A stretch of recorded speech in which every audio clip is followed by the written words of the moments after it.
Hi, I'm Carly. And I'm Mackenzie. Here at the No Niche Network, we are navigating careers, tackling big dreams, and just figuring out life one step at a time. We believe there's more to life than fitting into one box. So grab your coffee, settle in, and let's get ready to tackle life together. This is the No Niche Network. Welcome to today's episode of the No Niche Network podcast, where we are interviewing a tech guru and expert marketer, Dylan, who is here at the Computer Engineering Group, a tech company in Napa, and he's going to teach us all the things because we really don't know. And just also important to note that Dylan is Young Professionals Member of the Year. He is an expert networker. You'll see him at all of the events here in Napa, and he just really does a great job at building relationships with people. Mm-hmm. So here we are today. Yeah. Welcome, Dylan. Well, thank you for the introduction there. I don't know if I call myself an expert marketer, though. Okay, well, tell us a little bit about what you do here at CEG. So I love this question because I always ask people,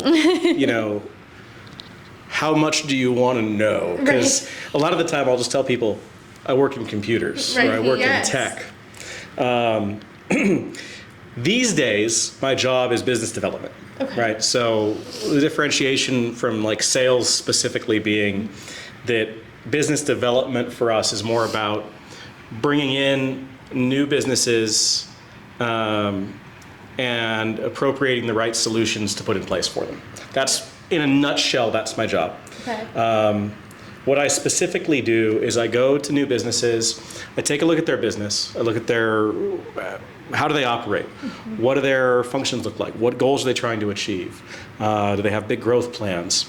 What are they trying to do, essentially? And what I take with that is I'll take that information and I'll go align that with a technology-based solution. So it used to be that as a managed services provider, we were the people you called when stuff broke, right? These days, it's more focused on trying to be proactive about solutions and long-term planning. So we do the support, but it's also about let's make a 3 to 5 year plan and budget. Let's look at how your business is going to expand, or if it's not, what your goals are, and where the efficiencies are that you need to make technology work for you, so that you're not having to work for the technology. And that's really the goal that's what I do. Yeah. That was amazing. When did you guys make that switch to becoming not just problem solving and fixing actual tech issues? We were, our industry is kind of unique in this way because managed services is a really loosely defined term. We started putting a lot more focus on strategic IT probably like 7 years ago. Okay. We've been around since '89. So it's kind of, if you go all the way back, we were doing computer repair, mobile device repair, providing support. And even when I started in 2015, our focus was still on largely that. We sold blocks of hours of time. And about 2017-18, we made a shift to all-inclusive structured contracts that were essentially where we became the IT management. We are IT management, we are help desk. Interesting. Yeah. Well, that's so awesome. Like, I just love that you saw the need and kind of flipped, that's a classic example of listening to the market. Okay, what do people need, and changing your business model to follow that. Have you seen a lot more success in flipping the model that way? In the year I started, so 2015, we closed out 2014 at a gross of 800,000. And that was across 5 staff, right? So that was 5 people doing essentially work we billed for hourly, right? So everything we did was based on a number of hours of support we provided. This last year, I think we did just under 4 million with 20 staff. And we've really become, as opposed to support, we're a strategic partner. Yeah. It's not just about IT anymore. Right. It's about the business and aligning the technology with the business and what we call doing IT on purpose. Awesome. So in the 10 years, obviously you guys have grown a lot. And obviously that's not easy. What are some of like maybe the growing pains that you faced during that time? Oh boy. Well, when I started, how Eric described it really well one time. Eric's our operations manager. He said it was a bunch of good guys doing good work. That was what we did. Which meant that it was very like, let me give you an example. On my second day here, Jorge, who's our owner, dropped me off at a client and said, we picked up this client 2 months ago and they have a lot of problems. Fix the problems. Literally like 9 o'clock in the morning, that's what I got. Okay. Specific, great. So I walk into this facility, it's a healthcare facility, and I spend, I don't know, something like a week of time there just talking to people, finding out what their problems are and fixing them. And that was it. That was what we did. Yeah. So growing pains, boy, establishing systems and processes and like procedures. When I started the year, we didn't have an employee manual. We didn't have healthcare when I started. We didn't have a health insurance plan. Like none of these things existed. It was literally like we were doing work by the hour and hoping for the best. So, you know, in the last several years, we've had to, especially because we have 4 times as many staff now, we've had to create an employee manual, which has gone from like 12 pages to like 50. We've modified our health insurance plan like 8 times. We've built a new training regimen. You know, when I started, everybody's job title was IT consultant. That was it. You know, and there was no differentiation. There was, you know, no separation of job roles. I mean, essentially, my job description when I started, which by the way, I was never either interviewed or had a job description. I still don't to this day.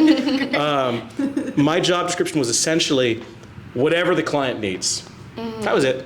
Great. Now we have job descriptions and roles, and we have pay scales in those roles. We have roles we're developing. We have a roadmap. We have a business plan. You know, so developing those systems as people who are mostly technical and not really like, we want to fix the problem. Yeah. We don't want to write a process. Right. Fortunately, Eric, who's our operations manager, has kind of taken that on as his primary thing. He writes the procedures and the processes. And him and Austin, who manage the majority of the staff, they have the job descriptions written now. They do the interviews. We didn't have a formal review process. I mean, literally anything you can think of if you've worked in a business, like an established business, we didn't have that. You know, and this is 26 years after this company was founded. So interesting. developing Yeah. it, yeah. Yeah, wow. That's so Yeah. cool. I love it because this is a turn that I didn't think this conversation would take or I expected, but I'm like, okay, I'm in the you know, year 1, I guess technically 3 or 4, but of doing that now. And, you know, the first couple of years were just like running the company and doing the thing that I'm doing. And now it's like, oh, okay, how can I scale this? How can I put this in a process where someone else can do it? It's very hard. Yeah. But it's interesting, you know, like seeing, okay, you went from 800,000 to almost 4 million. That gives me hope really too. Hey, it was an accomplishment, right? Yeah, totally. It was a big push. You know? That's awesome. But yeah, developing those processes, like just building structure. Yeah. You know, from nothing.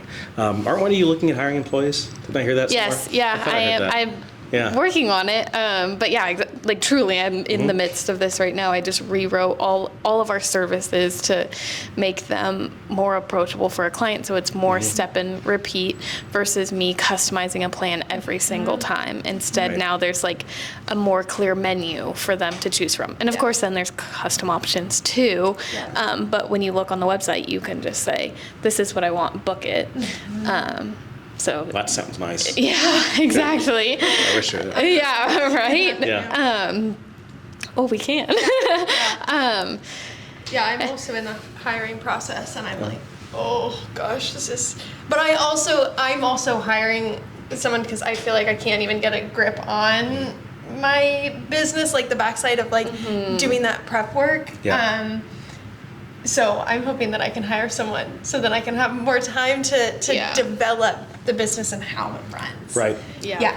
But yeah, because you don't want to work in the business if you Right. want to develop the business, right? Yep. And I'll tell you something, we're at 20 staff in. Yeah. We still all work very much in the business at this point. Yeah. Like, it's very like, I mean, obviously my job is business development, but I just came from a client meeting today, which by the way, I don't do that anymore. I don't go to the client meetings to do things like make plans with people. It's just this client is particularly special and unique in a way that I had to be involved in it.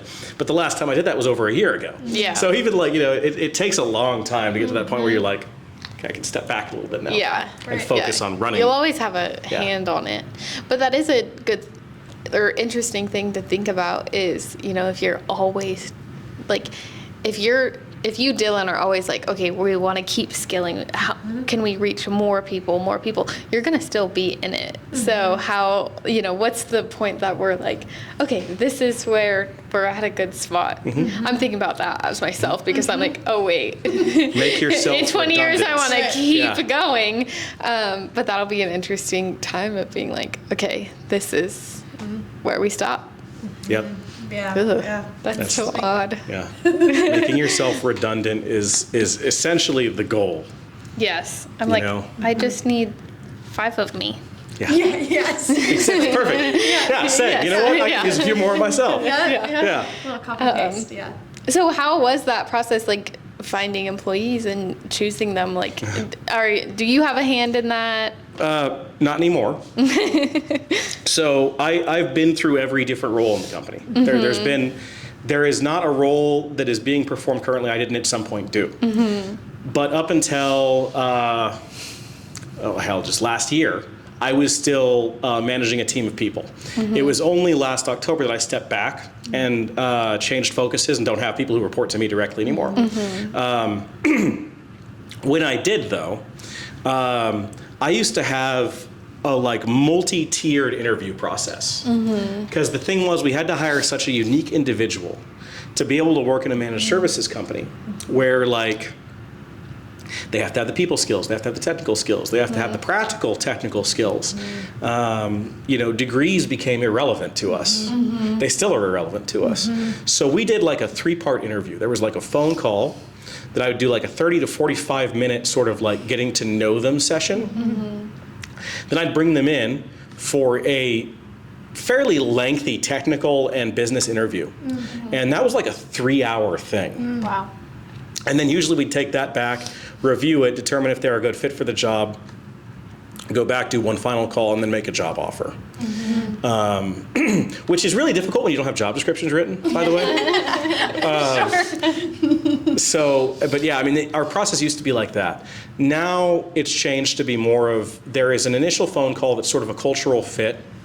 And then when we do the interview, when Austin or Eric do the interview, so Austin is the service delivery manager. He manages the bulk of the staff, the technical staff. Eric manages the account management and project staff. And so when Austin does interviews now, he does that initial phone call. It's 10, 15 minutes. He brings them in to have an initial, an interview with them. It's about a 30 to 45 minute process. Usually he brings somebody in from the team that they're being hired for to make sure they're going to work with the rest of the team. And then if they walk out of that meeting and they're good, he'll send them a job offer.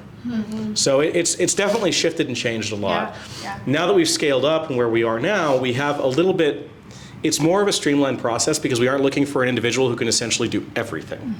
It's an individual who can do this particular role. Yeah. Do you think also the team got better at judging? I feel like judging a person isn't the right word, but analyzing them and making sure they're a good fit. Yeah. Because I mean, we put up a job posting these days.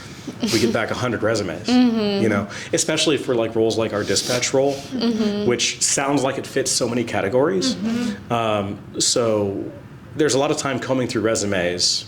Yeah. And, when we hire a person for dispatch, for example, we aren't necessarily looking for technical experience. We're looking for somebody who might have done dispatch for an HVAC company.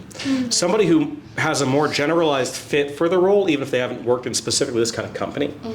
So we've gotten a lot better at determining those kind of roles on that level. We know from before we even have a conversation if they're a better fit or not. Yeah. Yeah. Yeah, I'd say even for myself, the different people that have worked with me, I can be like, okay, they did this really well, but it'd be great if they also did this. And then I have the next person and they did that really well, but okay, it'd be great now if they also did this. And so it's been, it is a little bit, I think, of trial and error. Oh, yeah. Now I think I found my match. I hope this, my new girl works out. I'm keeping her on until hopefully we can hire her full time one day. Yeah. Hey. Hopefully I have enough work. I will say something we added to our process is we do beyond just if the interview goes well, we'll do like a 1 or 2 hour like sit down with this individual and see what they do. Because a lot of people don't expect the amount of stuff that we do on a daily basis. They're thinking, oh, dispatch, I have to take one call every half hour or something. Not really. It's like there might be times when you take 20 calls in an hour and have to coordinate the schedule. So we have added a piece there. If they're a good fit, we'll have like a little sit down. Yeah. Kind of like they work with you. You see how they work. Yeah, that's good. Which that's, I think, the nice thing of my company is I can have someone help me for a day. I'm hiring you to help me for the day, and then we just kind of see how it goes. And then of course people's schedules are a whole thing, and sometimes I really am just hiring them for the day, but I think every time, I don't think people realize, every time I hire them, I'm like, hopefully maybe you can work for me all the time. Right. Yeah. But I feel like I have found this sweet spot of finding that transition of, because I can easily hire someone for a day, whereas, this kind of company, you can't, a lot of people can't do that. So I guess I'm lucky in that way. Yeah. Well, speaking of, I'm taking Mackenzie's question unless you want to go for it. But speaking of what someone does in their day, what does a typical day look like for you? I think that typical is not the right word in your schedule. But what does a day look like for you? Okay. So let's see. Let's just use today as an example. In my role, which is largely undefined at the moment, that's why it's such a crapshoot. The morning started with catching up on the 20 to 30 emails that I had flagged from when I was gone last week, because I just got back this morning. So I spent my first 2 hours, I got in really early, like 7 o'clock. Spent the first 2 hours going back through, making sure that I replied to all the emails that come in, followed up on things like quotes I'd sent out the week before I left. 9 o'clock, I have a radio show we do once a month, or they have me on to talk about tech stuff. It's a Sonoma radio station. That's great. 10 o'clock, I went with one of our technicians to go do a presentation to the board of directors of a local property company on doing a bunch of computer replacements and installing or rolling out a bunch of security services, which we had to do in a really unique way because their board of directors, obviously we're always talking to people who are not technical, but in their case in particular, it was going to be represented and discussed at some length. So I had to write a document essentially from scratch that described everything that we had put together in this quote in layman's terms. So like, here's what a SOC is, here's what a SIM is, a security operations center and a service incident and endpoint management. So I wrote up a document that essentially said, here's the levels of service we provide, here's our hourly break fix, here's our contract services with our security services. Here's the check boxes that say what we do or don't include. Here's the breakdown of those definitions, and here's the quote. Not just literally a quote with a price, but a full-on written document that describes it. The second thing was the computer replacements. So, Windows 10 is coming to end of life in October. So they have to replace a bunch of their computers by October to replace them with computers that are on Windows 11. So on a separate document, I had to print out a printout of all the computers they have and highlight the ones that had to be replaced, the ones that should be replaced but don't have to be, and the ones that are fine. And then break down, again, a quote into a human-readable document that says, here's the computers that don't need to be replaced. Don't worry about these. They're good for another 3 years. Here's the computers that should be replaced, but can be upgraded. At this point, they're still functional. And here's the ones that have to be replaced. There's no other option. And that's like a one-page document. And then we talked about at some length their existing contract. As we left there, we swung by the Napa Valley Expo to take a look at the fiber infrastructure that we installed for Bottle Rock this weekend to make sure that's going well. This is something I had to get involved in again because it's sort of been a project we've been working on for a long time. Came back here, I'm doing this podcast. After this, I have a meeting with a client to review. They're a client that have actually been a client of mine since before I was at CEG. Wow. They were a client at my former company, Valley Tech Solutions, which got bought by CEG. They started with us over there 16 years ago. Wow. And so after this, I'm going to go and have a meeting with them about changing their service plan from an hourly type service to a contract type service. And then I'll probably spend the rest of the afternoon updating a number of other quotes and going back and forth with the plan for a hotel that we're working on over in Sonoma County. And that'll probably be my day today. Wow. That's a lot. Just a little busy. Just a little bit. How long did it take you to write all these documents that you're... So one of the things about the document that I wrote, the one that kind of gives a service comparison, we didn't have something like that existing, right? So this is one of those things that's like, we never had it before, but now that I have to create it anyway, let's do that. Had I have just written it for this company, it probably would have only taken a couple hours. But because I tried to write something that could be generalized and used again and again by our account management staff, it took me most of a full day, like the week before I left. I spent writing up this like fancy looking chart, check boxes and all this stuff. And that's the kind of stuff that on the biz dev side I had to start developing a lot more frequently because I'm developing it for initial client contact, but it needs to be usable by our account management staff. Yeah. Right. Yeah. Yeah. And then not doing double work, you know. Right. It's really smart to make those pieces that are then evergreen. Yeah. And that's kind of just how I think a business is built. Something comes up and you're like, oh, that'd be good to use or good to have. And then you put it together and now you have it. I mean, you know, and there's documents that are ongoing, like our managed services agreement, which is like our literal legal agreement with clients. We redo that almost every year. We've been through like 3 different attorneys over the last 10 years to help us write it and structure it. We're about to completely scrap what we have and redo it again. And that will be another thing that I'm dealing with because for some reason I guess I deal with our legal paperwork. So there you go. Yeah, I think same. I've done my contract over and over and then, you know, someone doesn't want this one part and I'm like, okay, I guess we can, you know, fix it for that. There's a different payment method, you know. Now I'm working with realtors. Someone's like, well, can we pay through closing? And I'm like, I think so. Like, you know, maybe. Edit that, make that change. Oh, realtors always trying to go that way. So, you know, you have to be flexible too. Things will change. I have a question about your hourly versus contract work. I don't really know what the question is, but it's like, what are the benefits of doing that for you and your client? Sure. So, hourly is hourly, right? It is what it is. You do work for people. You write them a bill for it. You hope they pay it on time.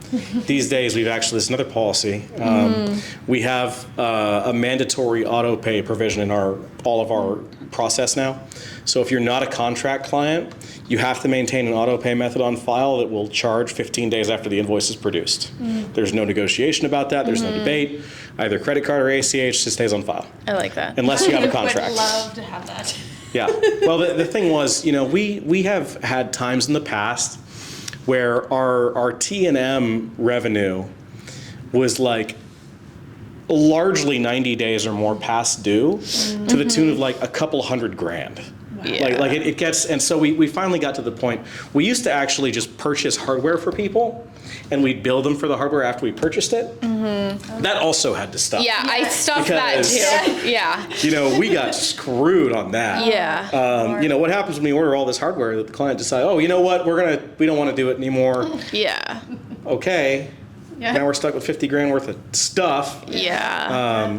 You know, so we've gotten really I was really resistant to it at first. It was always something that like Eric really wanted to do, and I kind of drug my feet on it because I didn't like the idea of doing it that way. But ultimately, it was like, no, we can't have this. Yeah, you have to. This becomes a big cash flow problem for us. I got to make a payroll for 20 people every other week. Yeah, totally. So hourly is hourly, right? We're $175 an hour. That's our standard rate. We do bill for travel. We're $125 an hour for travel. And then it gets more complicated beyond that. So we have like a senior consulting rate at $225. We do an after hours support rate, like emergency support, at $265 with a 1 hour minimum, because if you call us at 1 o'clock in the morning, you bet you're going to get billed for it. And then we have if you are a time and materials client, you want to jump the line essentially. You are going to jump before a contract client, and I'll tell you about that, but you can pay $350 an hour, and we will reschedule and move stuff around to accommodate you, but you're going to pay a premium for it. So that's kind of our hourly structure. Our contracts are fixed based on the number of workstations we support. So we bill a flat rate per computer. Some other MSPs do a flat rate per user, but because of the way that our software works that we use to license, like our remote monitoring and management application, our antivirus, those are licensed on a per workstation basis. So when we look at a client, say they have 20 computers, we bill a flat rate for those 20 computers, and that includes unlimited on-site and remote support during business hours. It includes our antivirus, our anti-spyware, anti-malware. It includes update management, so Microsoft updates, Apple updates that run automatically on Friday mornings. It includes a guaranteed response time. Depending on the level of issue, it's either 2 hours, 4 hours, 8, or 16. So depending on at 2 hours, your whole business is pretty much down, or at least half of your business is not functional. Or there's a significant business function that is critically impacted, like can't run payroll. That would classify as a priority 1. Priority 2 is there is a problem and it is significant, but not enough to categorize it as a priority 1. Business function can continue, but 1 or 2 or 3 individuals might be impacted. Say, somebody has a dead laptop and they don't have a spare computer.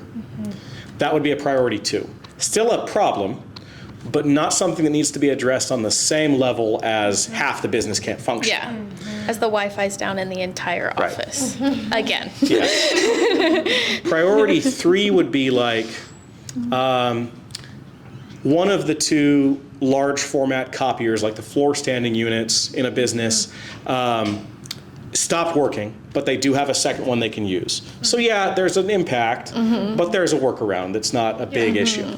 Priority 4 is more like a general, it's like planned stuff. It's like we know we're going to replace a computer. Unless it's because the computer is dead that's existing, we can do a computer replacement and schedule that within a few days or something. That's not a big deal. Or maybe somebody buys their own new desk printer, or somebody gets a new phone they need set up. That's a priority 4. That's our generic priority level that gets assigned to anything unless it actually needs to get escalated. And to be specific, the 2, 4, 8, and 16 hours is actually not, there's a guarantee on response time. So you'll hear back from us within half an hour to an hour. You will get scheduled within that period of time. And the scheduled period of time is actually an escalation period. So if an issue like an entire business is down, is open for 2 hours, it will get escalated to the next higher level of support. So if a business is totally non-functional, it's first going to go to our help desk team. And they're going to identify whether or not the issue is bigger than something they can fix pretty quickly. It'll then get escalated to, say, our account management staff, which is our tier 2, tier 3. And if it still doesn't get fixed by that group, it'll get escalated to, say, me, or Austin or Eric. So it's an escalation period. So for our clients, they have a guarantee about response time. They have pre-built-in services. They have an account manager, because we assign an account manager at that stage. They have a cadence meeting on a regular basis where they have somebody they review everything with on a regular basis. And they have a fixed monthly rate. There's no surprises. We don't have, a lot of our competitors, because this comes up a lot, charge by the hour for certain things, but not other things, right? And it's kind of loosely defined. You don't really know when it's going to happen. You're going to get billed for something. So in our case, what we started telling people is you will never get a surprise bill from us. If something that you need is not covered by your contract, you're going to get a quote, and you're going to approve that quote, and we're going to collect deposit and everything. It's going to be a planned scenario. You'll never get a surprise. From our standpoint, contracts like that give us a fixed monthly cash flow to pull from. So like 75% of our revenue is fixed monthly amounts. It essentially, in our case, we try to make sure that number covers our payroll, our business expenses, any essentials that we have to cover as an operation. So even if we get no single call in a month from anybody who's outside of our contracts, that still covers our business operation. So for us, it's a stability and cash flow thing. Plus, it allows us, frankly, it allows us to develop a better relationship. Yeah. Right. When we bill people hourly, they're always concerned about what we're going to bill them for, what we're not going to bill them for, when we're going to be there. Right. You know, it gives us a better way to really be a partner and not just a bottom line expense where you call when something is broken. Yeah. Yeah. So what was the shift from having someone hourly to contract? I'll put it in my terms. Right now, my services are very hourly based. Some I'll bill more project based, but for the most part, very hourly. Would love to move into some more like membership services where they're locked into me coming once a month or every seasonal. So what's the kind of shifting point of when that's ready? So there's a couple ways we do that.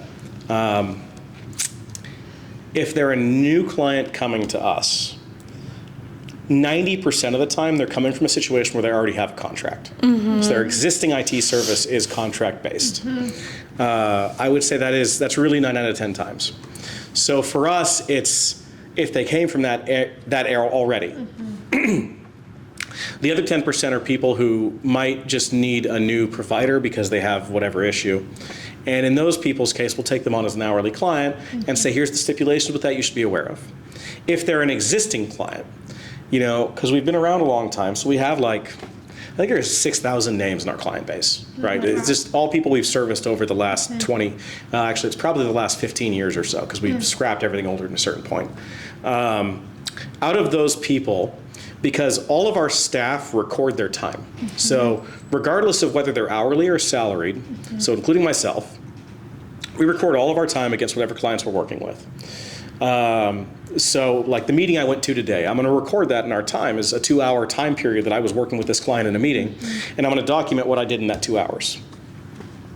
So when at the end of the week, all of our staff submit their timesheets, and this is not like a payroll timesheet, this is like a work that they did that week timesheet. Like a project timeline. Timesheet. Yeah. So, and you go and you look at that, and it clocks out to whatever, 40 to 50 hours during that week they did work.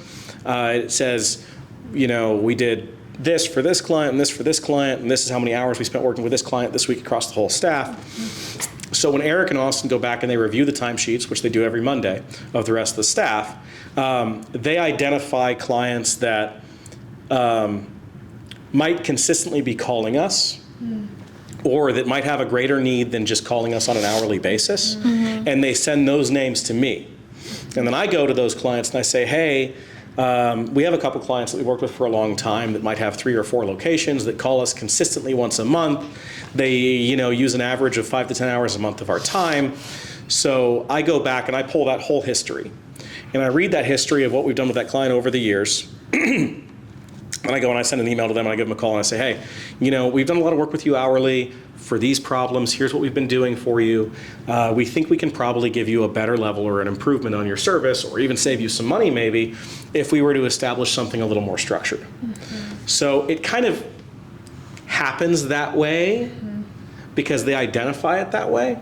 Or occasionally those people will also come to us looking for a different level of service. But I'd say 75% of the time it's because Eric or Austin identify a client that has a need that really should be looked at further.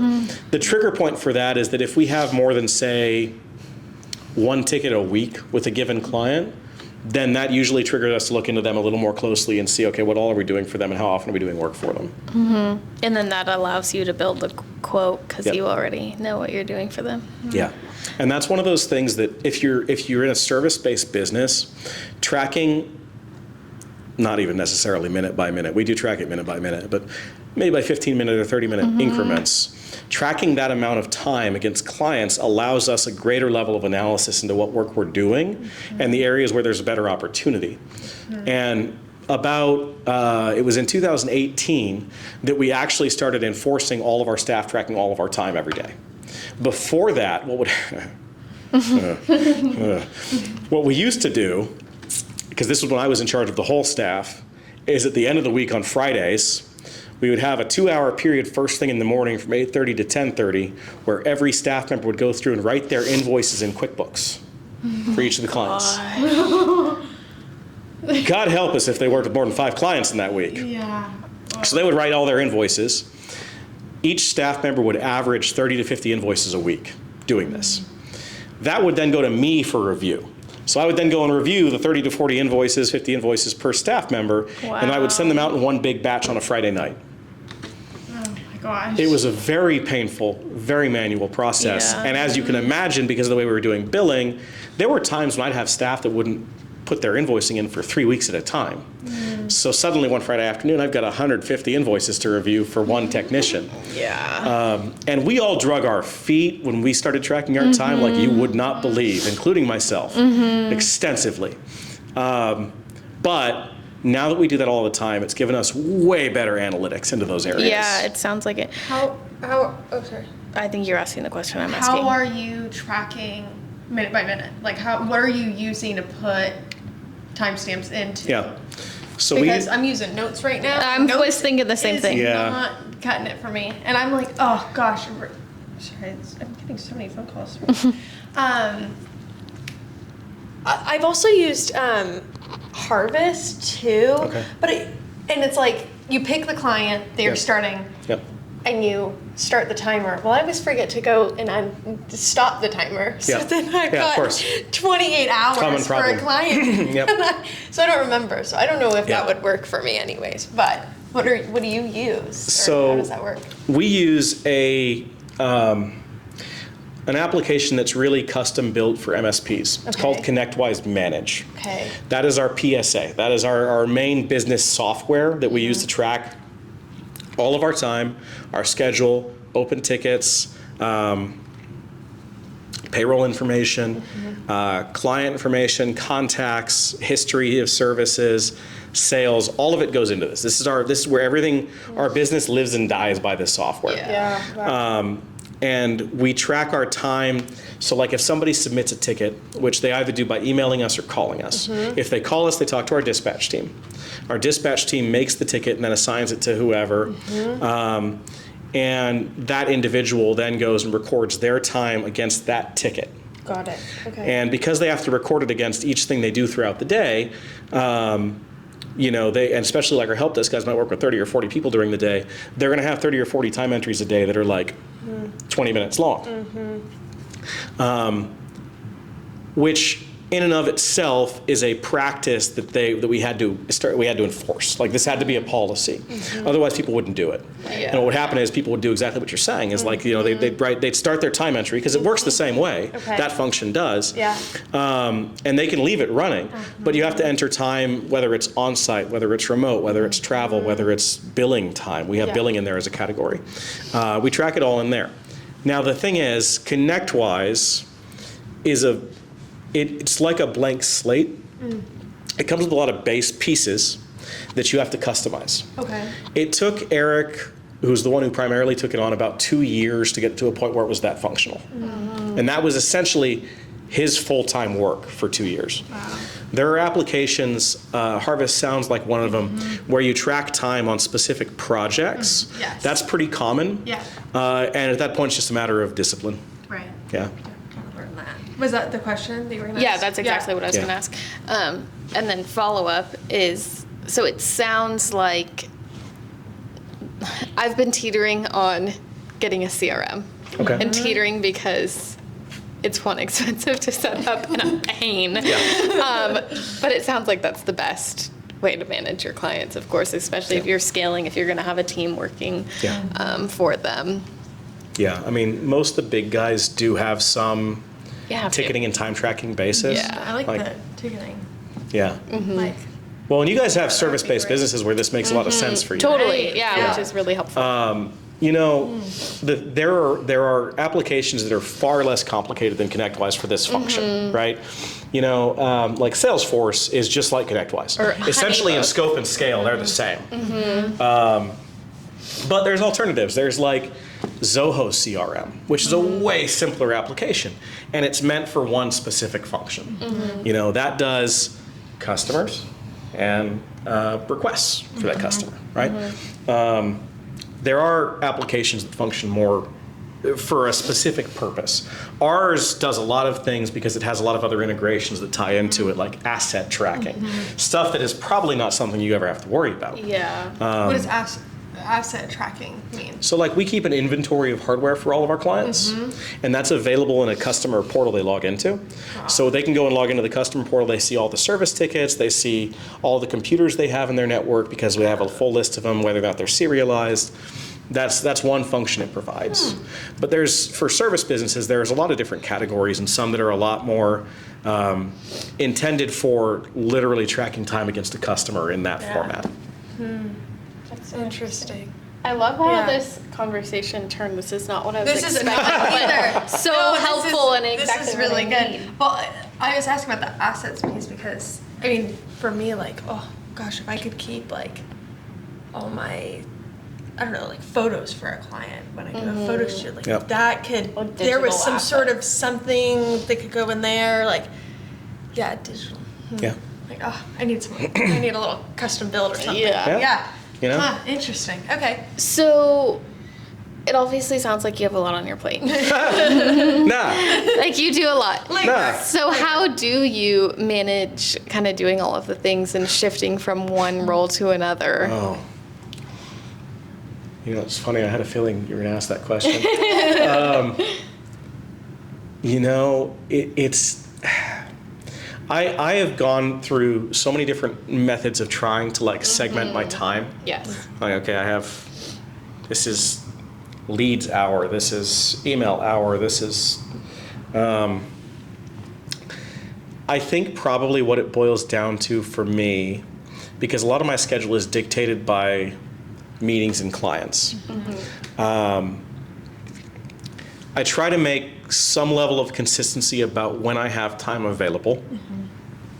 So I let, because I use Outlook, I use Microsoft 365, I let Viva Insights, which is their Copilot Lite version, I let that schedule things like pre-meeting prep time, focus time, time away, scheduled time, you know. I let it create schedule entries automatically that allow me free periods of time throughout the week to have time to literally focus on certain categories of things. How do you do that? In Outlook, it's literally, there's a button in the top right that it's just labeled Viva Insights. You click that, and it pulls all your Outlook information and says, okay, you have these meetings coming up this week. That prep is time for these so meetings. Cool. Oh my gosh. It used to, although the function I haven't seen as consistently lately, it used to flag things like emails that I've sent that weren't replied to, which is hard to track because I flag emails that come in. Yeah. So it pulls that kind of information and it summarizes all of it in a panel. And it's okay, you have 6 meetings this week. Would you like to schedule pre-meeting prep time? You have received more emails from these 3 individuals than you have everybody else. You've made all these meetings on time, or you haven't. You've interacted with these people this extensively. You have time scheduled to be out of office upcoming. Do you want to set up auto reply? So it gives you a summary of that. So that's one thing. An AI assistant for your email. Yeah. Essentially. Amazing. Yeah. And Viva Insight's actually been around a lot longer than people probably think. I think it started showing up in Outlook like 5 years ago. Really? It's because it was, all it really is it looks at Outlook and it says, okay, here's everything that's in Outlook and here's the summary of it. That's existed for a while. Yeah. Wow, why So did I not know that? Well, because Yeah. you don't use Outlook. I do use Outlook. Oh, well. There you go. I do. I use Outlook for my business, and then I use Outlook for the website design and development company that I'm still working for, my email's on there too. Yeah, So it's I all have there. 2 different platforms, and I use all the Microsoft things. That's so interesting. Yeah, it's all there. That's I can't wait till you. Oh my God, I'm so excited. But I guess the other piece of it for me though is like, there's definitely, I've built some consistency into my schedule throughout the day without it really being written down anywhere. I always check email first thing in the morning. It's usually, before I even get to the office, I'm reading through emails to make sure to know what I'm walking into. Yeah. I'll check Teams, you know, and on occasion, less these days, but I'll even check like our service board. These are all apps on my phone. So I'm sitting at home in the morning before I even leave my house. I'll read through everything I have that's come in, right? So that's one of the, and I might do that in the office, especially on Mondays, because I don't like having to do that on Monday mornings. You know, so I take that time first thing in the morning to kind of plan out. And then sometime on Mondays, I'll go and look at my calendar for the week and determine what all I'm going to be doing that week. And I'll schedule time around those things I need to prep for. So like my calendar right now is scheduled out like, not full, but like 6 months in advance. So like I know if I have a meeting in 3 months, I know that that's already there if it's scheduled that way. And on Mondays, I'll also go through, because ConnectWise Manage syncs to our Outlook calendar, right? So they're the same. So I'll go through on Mondays and I'll categorize each of them into a certain client or an item that I'm working on. So I try to take Mondays to plan out the rest of my week that way and schedule time in there if I need to do things like, if I know I need to write an estimate that's gonna take me half a day to write, I'll schedule that way in advance. You know, like if it's a Monday, like I just scheduled on Thursday, I have a 4-hour block scheduled to write an estimate for a certain customer. So I can't create consistency in my timing necessarily, but I do try to prep for the entire week ahead of the weeks being midway through it. So that's kind of how I try to manage it these days.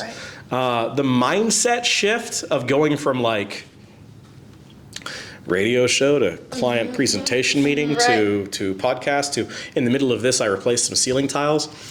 I'm still working on that one because it's and most days I can probably shift between 3 and 5 different categories of topics in a day successfully. If it gets to be more than that, like let's say, like I've already got 4 different topics of categories on my schedule today. If I had to go and say pull fiber cable this afternoon, I could do that, but that's mostly a mindless task. So you know, it's a challenge once I get. I did have to learn the number of different things I could do in a day as far as like categories, because it's very hard to shift from client support to billing, right? Like that's a difficult shift. And when I am focusing on something like writing emails, I try to make sure that's all I'm doing. Yeah, interesting. That's great. These are such great tips. I Yeah, love it. I love it. This has been so insightful. And I know. Yeah, it's been fun. I'll give you 2 last two-parter question. How did you get into this industry? Did you always know that this was your path? And what advice would you give to someone who is wanting to enter the industry? This is an interesting question. So, my dad was a contract artist for my entire life. So he's 73. Until I guess the mid 90s, he had done mostly contract art. Right? You know, he worked as a displays manager for the Bon Marché, which is now Macy's. But he's done all sorts of weird stuff. In the late 80s, he became concerned that computers were going to replace him essentially as an artist. This is 35 years ago. So he was afraid of them. So he wanted to make sure that growing up, I was comfortable with them. So he made sure that when by the time I was 4, I'd built my first computer with him. Wow. Right? That is crazy. And it was cool. Yeah. But I can't really say I ever thought about it as a career path until probably I went to New Tech, right? I went to New Technology High School. Me too. And Ish. at New Tech, I didn't want to go to New Tech, by the way. Me either. I wanted to go to Napa High with all my friends. But my mom insisted that I'd be better off going to New Tech. So I went to New Tech, of course. And the first year I got 4 Ds and like 2 Cs, because New Tech is Hard. a challenging school. Very, very hard. In my 10th grade year, because New Tech has a lot of different flexibilities, we by that point had a power skills class, there was digital media. I had started getting really used to computers. In my 11th grade year, I had a lot of free periods, because this seems to happen in the second half of New Tech, is like you kind of like, after 9th and 10th grade, in 11th and 12th, you find yourself a lot more free time. In my 12th grade year, I actually only had one class that was on campus. So I was only there 3 days a week for 2 hours in 12th grade. Awesome. But in my 11th grade year, I took a role as the network assistant, which is like the TA to the network administrator. So there's like TAs in math class and everything else. This is a TA role for the network administrator, so I took it on as a network assistant. It was essentially like a job. It really wasn't like a TA role. And the guy who at the time was doing this role, his name was Matt McDowell. No, sorry, that was 11th grade actually. In 11th grade, or that was in 12th. In 11th grade, it was Carolyn Ferris, who used to be the principal. She taught math and everything. So I became her TA as the network assistant. It was like, that was my entire afternoon. Now, New Tech had a requirement at the time, I don't know if they still do, I think they do, that you do a 50-hour internship in your 12th grade year. I had a friend named Gracie, and she was looking to do her internship as well, and took me, I was with her one afternoon, we walked over to where she had her computer repaired at Valley Tech Solutions. So we walked in there, and she wanted to intern as a office administrator. I got to talking, though, to the owner and the senior engineer, Rick and Chris. And ultimately, they ended up bringing me on as an intern there, as doing computer repair. So for the summer between 11th and 12th grade, I'd already been volunteering there since December, which was just free labor for them, but that's a whole different story. In the summer, I was essentially there like 3 days a week, full time. I did my internship in like a week. It was 1 week and I was done, because I was there for 50 hours. And then they hired me at minimum wage at $8 an hour at the time. Going into this. Yeah, $8. Yeah, Wow. it was $8. This was 2008. Yeah. Wow. It was $8 an hour. Really went up. Yeah. Man, hiring employees is a lot more expensive now. 25 an hour, 30. Yeah. Going into the school year, I shifted back to a Monday, Wednesday, Friday at 12 hours a week only, and stayed on through the end of high school. And then I graduated in 2009. And in the middle of 2009, so this was like literally June, this is a week after I graduated, the senior engineer, who'd hired another senior engineer, quit and stole a bunch of clients. Okay, so we hired a replacement. His name was Jason. He's since spun off and done his own company. He came in, he spent a year there, quit, stole a bunch of clients. Okay. After him, we hired another guy named David. David was there for about 2 months, and Chris had to fire him because we lost so many clients. So I became the senior engineer. Oh my gosh. At $10 an hour. Wow. Yeah. Inspiring. And in 2010, I got that $2 an hour raise. We picked up quite literally the largest client Valley Tech had ever had, was the Meritage. Oh. I'm 19 years Wow. old. This just became my client. That's so cool. So, and I stayed on full time there until the end of 2014, when I quit because I decided I wanted to go into corporate IT briefly. I did that for about 2 months. Chris had been so uninvolved in the business since 2010 because essentially I was running it. And when people say absentee owner, a lot of people kind of make an assumption that, well, no, you just think the owner does nothing. No, really. Chris did real estate and stocks, and he was he was not involved. And so essentially I ran the company for 5 years and got tired of making $15 an hour while he took home all the rest of the revenue for not doing anything. And by the way, Chris and I are friends now, so that's long since done. But I quit. Chris couldn't run the business anymore because he'd been out of it for so long. I went to work corporate for about a month and a half.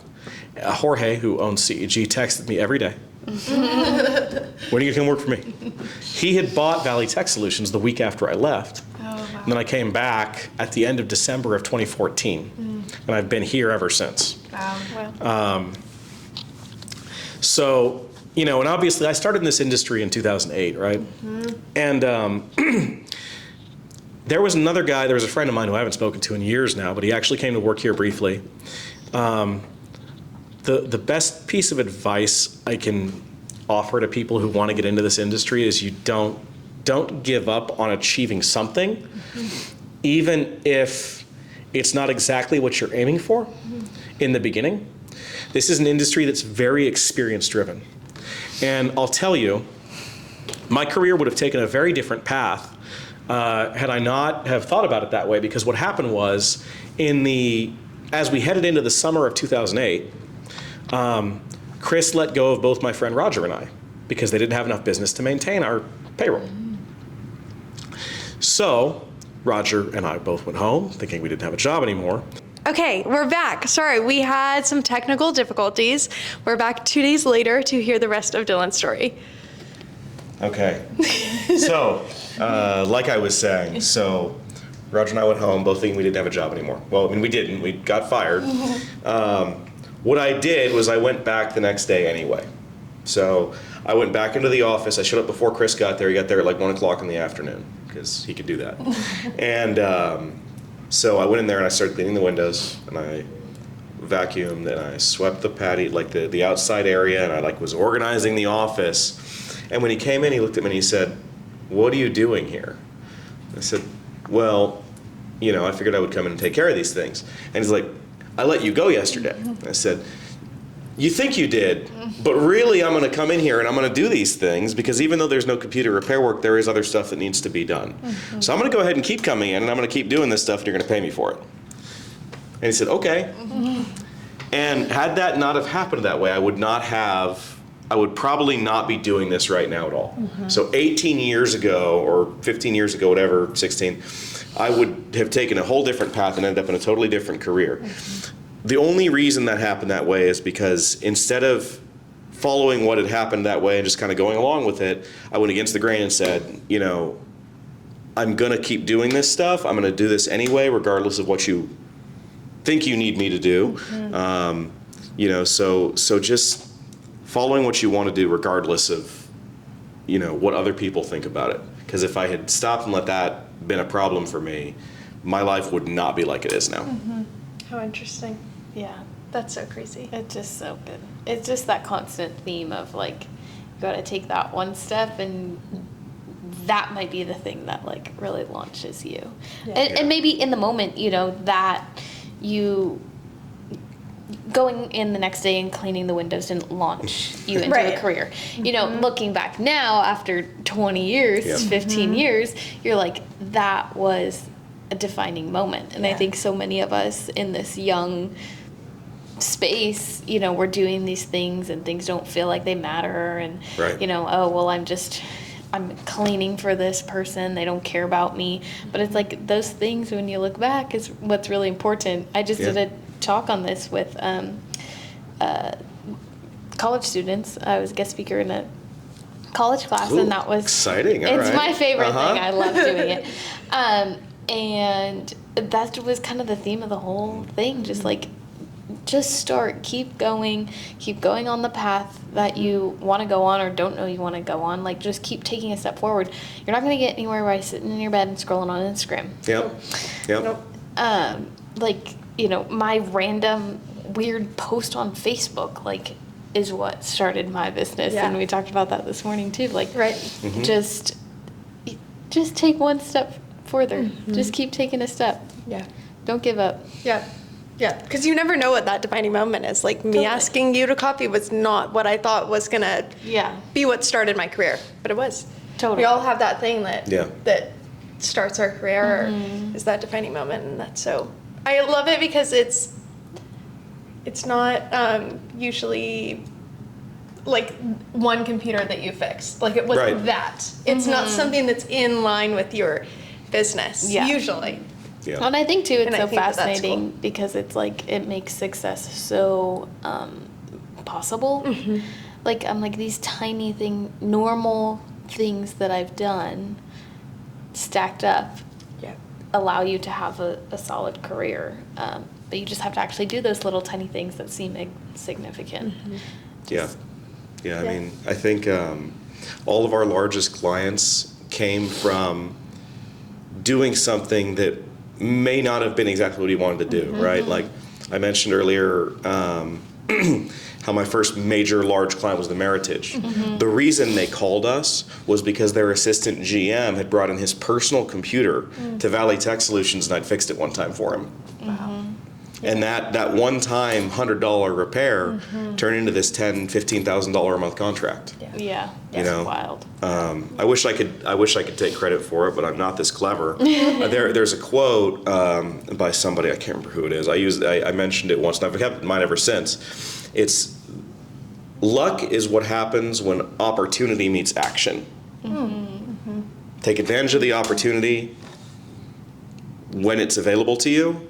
And that's what luck is, really, at a base level. Yeah. Love it. So good. Well, I think that wraps it. That was just a solid ending to an awesome podcast. Thank you so much, Dylan. This Absolutely. was Thanks for being here. so helpful in a business way I didn't even expect, and so just such a cool conversation with you. Excited for more. That was great. Yeah. Well, thank you. Thanks for having me. Thanks for tuning into the No Niche Network. We hope today's episode left you feeling inspired to explore all the possibilities in life. If you enjoyed this episode, don't forget to subscribe, like, and leave us a comment. It really helps us reach more listeners and keep the conversations going. And remember, we love hearing from you. Follow us on social media at the No Niche Pod and let us know your thoughts, questions, or topics you want us to dive into next. Until next time, keep exploring, keep growing, and don't let anyone put you in a box. This This is the No Niche Network. See you next time.